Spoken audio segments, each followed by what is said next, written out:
Banyak yang mengeluh channelnya ditolak pengajuannya. Dan fakta di lapangan, memang benar bahwa sangat banyak channel yang ditolak, bahkan berkali-kali ditolak untuk menjadi bagian dari program partner YouTube, atau yang kita kenal dengan istilah monetisasi. Hi everyone, this is Fadli. Let's talk. Assalamualaikum warahmatullahi wabarakatuh. Hai, this is Fadli. Tujuan utama kita menjadi YouTuber adalah untuk mendapatkan uang, tentunya dari program partner YouTube atau monetisasi. Monetisasi pada dasarnya berarti proses mengubah sesuatu agar bisa menjadi penghasilan. Jadi istilah monetisasi di dalam dunia per-YouTuban adalah ya mendapatkan penghasilan dari mengupload video ke YouTube.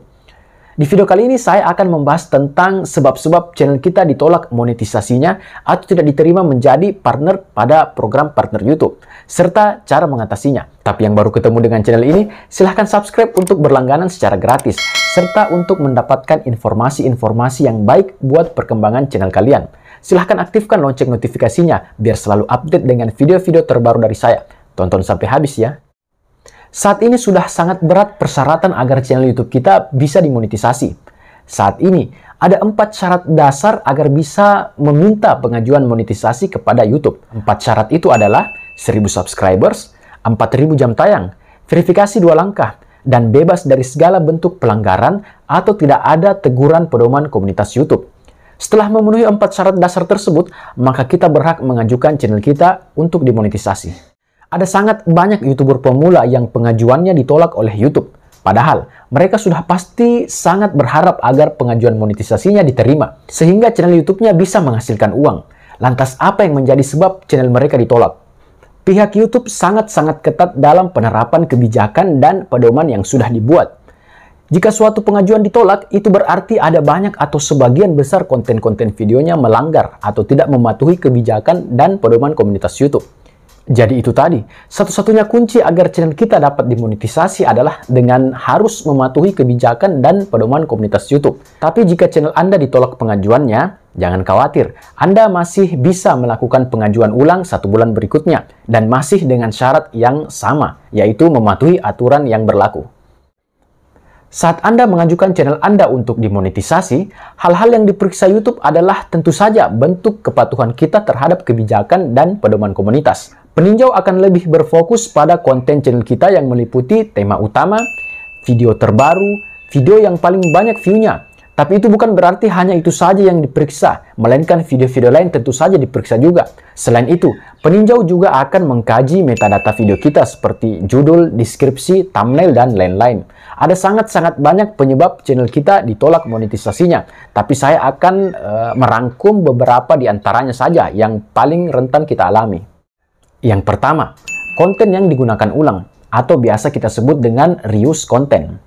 Konten yang dipakai ulang menjadi alasan terbesar YouTube untuk menolak pengajuan channel seseorang, atau menjadi alasan buat YouTube menghentikan atau membatalkan iklan pada channel kita yang sebelumnya sudah monetisasi. Pada dasarnya, reuse content adalah jika dalam channel kita terdapat konten yang sama atau identik dengan konten yang ada di YouTube. Sekalipun hanya 1 atau 2 video saja, tapi itu sangat berpotensi membuat channel kita ditolak monetisasinya. Ada banyak jenis reuse content, beberapa di antaranya yang paling sering terjadi sama channel kita akan saya sebutkan. Reuse content yang pertama adalah re-upload. Banyak sekali YouTuber-YouTuber khususnya pemula yang menggunakan konten re-upload. Jadi jangan heran kalau channel kita ditolak. Yang baru memulai YouTube, buatlah konten seoriginal mungkin, biar kalian tidak menyesal di kemudian hari. Yang sudah hampir memenuhi syarat, perhatikan kembali baik-baik video kalian. Apakah ada konten re-upload? Apakah sudah bagus editannya?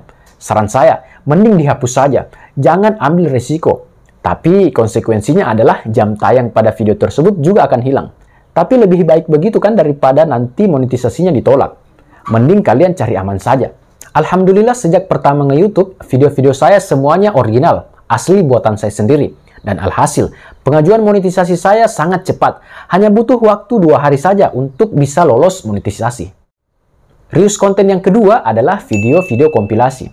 Video-video kompilasi ini sangat rentan teguran juga dari YouTube. Seperti mengambil potongan-potongan video pendek kemudian digabungin jadi satu. Saya pernah sekali mencoba buat video-video kompilasi. Dan benar, langsung ada teguran dari YouTube. Saya tidak pikir panjang, saya langsung menghapus video tersebut. Jadi saat membuat video-video kompilasi, perlu kalian perhatikan baik-baik saat editing.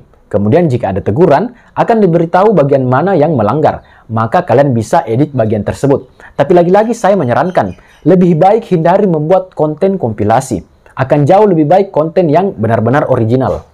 Reuse konten yang ketiga adalah pelanggaran copyright. Pelanggaran copyright ini atau pelanggaran hak cipta ini sangat rentan terjadi pada channel-channel kita, terutama channel-channel musik. Entah itu sebatas musik background, cover-cover lagu, dan lain-lain. Jadi kalian harus berhati-hati menggunakan musik pada channel kalian. Perhatikan copyright-nya. Pelanggaran copyright ini tidak serta-merta membuat channel kita ditolak monetisasinya, karena ada beberapa tingkatan jenis pelanggaran ini. Tapi tetap saya menyarankan perhatikan baik-baik hak cipta jika menggunakan konten yang berhak cipta. Konten reuse yang keempat adalah rekaman live.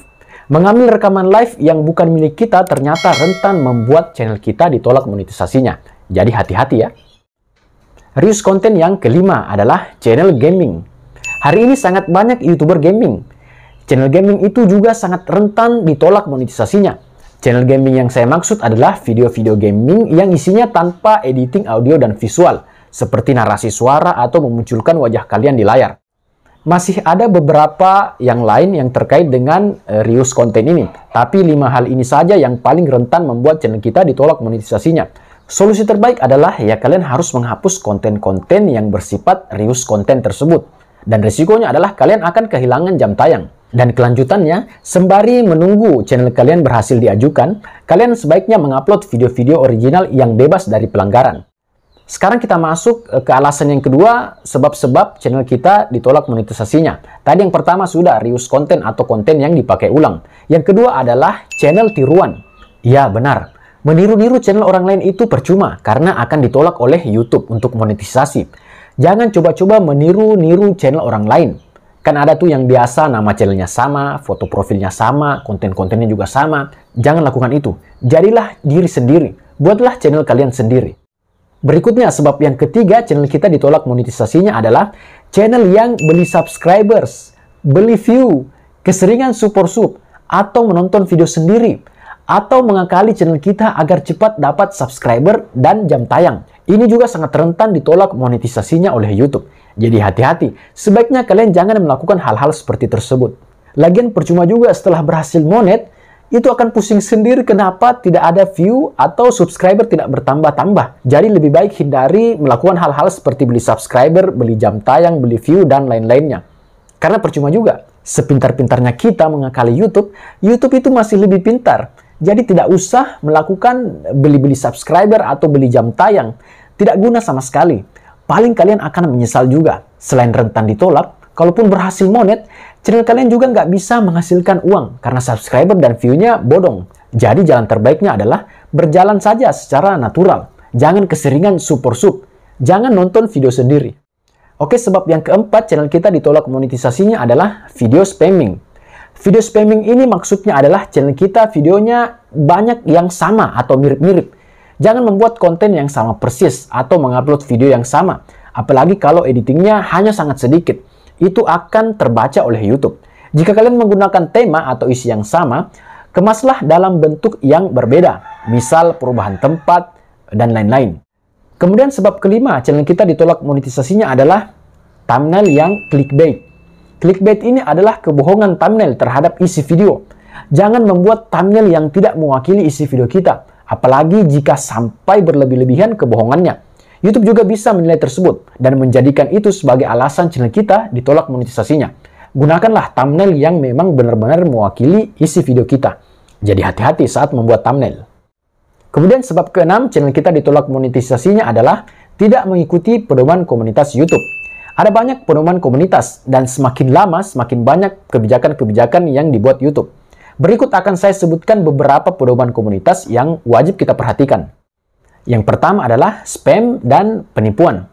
YouTube tidak mengizinkan konten yang berisi spam atau penipuan yang memanfaatkan komunitas YouTube ini. Kemudian yang kedua, konten pornografi. YouTube sangat melarang keras konten-konten yang bersifat pornografi atau bersifat ketelanjangan. Kemudian yang ketiga, keselamatan anak. YouTube juga melarang keras konten yang mengeksploitasi seks terhadap anak di bawah umur atau tindakan-tindakan lainnya yang berisiko dan berbahaya yang melibatkan anak di bawah umur. YouTube juga melarang keras tindakan yang menimbulkan tekanan emosional pada anak di bawah umur, sekalipun itu adalah konten keluarga. Kemudian yang keempat, konten yang berbahaya dan merugikan. YouTube juga melarang keras konten yang menimbulkan risiko cedera fisik, baik itu manusia ataupun kepada hewan, walaupun hanya sekedar lelucon atau hanya sekedar mengancam. Apalagi kalau konten yang berisi praktek-praktek pembunuhan, melukai, atau menggunakan narkoba. Jadi kalian wajib hindari konten-konten seperti ini. Sekalipun berhasil monetisasi, videonya juga tidak akan dipasangi iklan. Kemudian yang kelima, ujaran kebencian. YouTube juga melarang keras menyebarkan ujaran kebencian di platformnya. Segala bentuk ujaran kebencian tidak dibenarkan oleh pihak YouTube. Kemudian yang keenam, pelecehan dan cyberbullying. Hal ini juga sangat dilarang oleh pihak YouTube. Jangan mengupload video yang menampilkan ejekan berkepanjangan atau penghinaan kejam seperti penghinaan yang berbentuk sara atau berdasarkan atribut intrinsik seseorang. Atribut ini bisa meliputi status kelompok yang dilindungi, atribut fisik, ataupun status mereka sebagai orang yang selamat dari serangan seksual, mungkin KDRT, atau anak di bawah umur, dan lain-lain. Dari beberapa kebijakan dan pedoman komunitas yang saya sebutkan di atas, YouTube berhak memberikan teguran atau bahkan langsung menghapus konten-konten video kita yang melakukan pelanggaran-pelanggaran tersebut. Jadi sebagai pemula yang ingin benar-benar menghasilkan uang di YouTube, hindarilah melakukan pelanggaran-pelanggaran komunitas YouTube tersebut. Lebih baik kita mencegah di awal sebelum pada akhirnya kita hanya akan menyesali dan harus kembali mengulang dari awal. Oke guys, itulah beberapa sebab channel kita ditolak monetisasinya. Jadi sudah jelas semua untuk kita perhatikan. Lakukan cross-check terhadap channel kita. Jangan sampai nanti sudah capek-capek atau berbulan-bulan bahkan bertahun-tahun mengupload video, tapi pada saat pengajuan malah ditolak. Atau mungkin channel kita yang dihapus. Jadi mending kita cari aman saja. Channel yang ditolak masih bisa diajukan kembali dengan catatan kita telah memperbaiki konten-konten kita. YouTube memberi waktu kita selama 1 bulan untuk memperbaiki kembali channel kita. Jadi yang saat ini belum monet, ayo semangat semua. Karena proses monetisasi itu hanya langkah awal saja. Tapi menjadi YouTuber yang sebenarnya adalah bahkan setelah monetisasi itu. Oke teman-teman YouTuber, sampai di sini dulu video dari saya. Semoga bermanfaat buat kalian semua. Jika kalian suka dan merasa video ini bermanfaat, silahkan like dan share sebanyak-banyaknya agar lebih banyak lagi yang channelnya bisa lolos monetisasi. Eits, yang baru gabung, jangan lupa subscribe untuk berlangganan secara gratis, serta untuk mendapatkan informasi-informasi yang pastinya bermanfaat buat perkembangan channel kalian. Terima kasih sudah menonton video ini sampai habis. Sampai ketemu lagi di video-video berikutnya, dan Assalamualaikum warahmatullahi wabarakatuh.